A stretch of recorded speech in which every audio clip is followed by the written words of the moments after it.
ถ้าสบายดีเนาะเอาวันนี้มาแก้ต่อของฝึกหัดข้อที่31ต่อคำถามนี้ว่าหลักในการเรื่องยาว1.6 เมตรเนาะ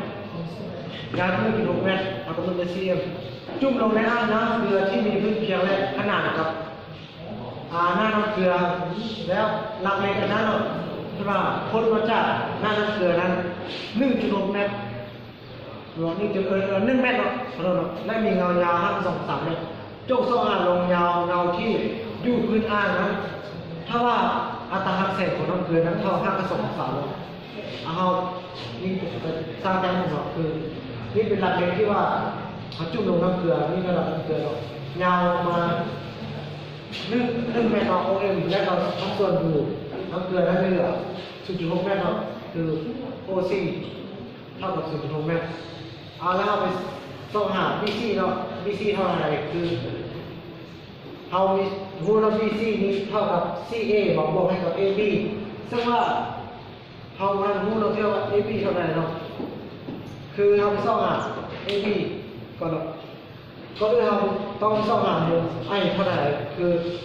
จากผู้สั่งแจ OMN เขามีมุม OMN นี่เนี่ยเท่ากับมุมไอเนาะ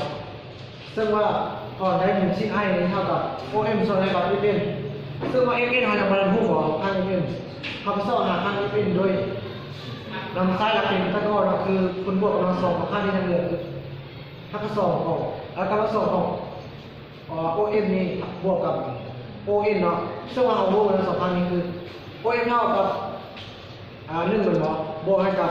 ON เท่ากับข้างสองของ3คือถอนได้มาข้างสองของ4เนาะเท่ากับพอถ้า2 ของ 4เท่ากับ2 เมตรเนาะแล้ววันนี้เราได้ชิ้นให้ระดับ5 2 ของ 3ส่วนให้2ซึ่งว่า5 2 ของ 3เนี่ยเท่ากับ10 ของ 60เนาะถอนได้ไอ้ระดับ10 60 องศาต่อจากนั้นเรามาส่องหาเป็น5เนาะคือโดยอิงใส่สูตรคือชิ้นไอ้เท่ากับส่วนให้ชิ้น5เท่ากับเป็น2 ส่วน1เขาไปก่อนชิ้นเนาะคือ2 มือเขามีอัตราเฉลี่ยในสภาพแวดล้อมที่1ของอากาศเท่า1เนาะส่วนอะไรกับอัตราเฉลี่ยของน้ำเกลือนั้นเท่ากับ2 3คูณได้กับชิ้นไอของพวกเราเท่ากับ2 3เอามาแทนใส่ได้1/2ซึ่ง1/2เท่ากับ30 องศาฉะนั้นเราถอดได้มุม5เท่ากับ30 องศาแล้วจากนั้นเอามาสอบข้าง AB นี่เราดูหมดเลยข้าง AB เท่ากับตั้ง30 องศาคูณให้กับ AN ซึ่งว่าตั้ง30 องศามันเท่า5 กระสอบของ3 ส่วน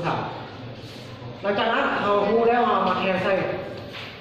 ตามสูตรที่เราตอนนั้นเมื่อกี้ตัวนี้เนาะตอนนั้นเมื่อกี้คือ AB เท่ากับ 0.6 คือ AM เนาะ AM ที่ได้มาคูณให้กับ5 กระสอบของ3 ส่วน 3ครับถ้าถอนได้เท่ากับ 0.2 คูณให้2/3 เมตรแล้วเอาได้ค่าของ AB แล้วนะครับเอาเงินใส่สูตรสมผลตัวนี้นึงเนาะคือ BC เท่ากับ5 กระสอบของ3บวกให้กับ0.23 5 กระสอบของ3เนาะค่าที่เราไล่มาเมื่อกี้หลังจากนั้นคำนวณมาได้ประมาณ 1.2 คูณให้5 กระสอบของ3 เมตรนี่คือลงยาวของเราอยู่พื้นอ่างที่เราต้องการสอบหา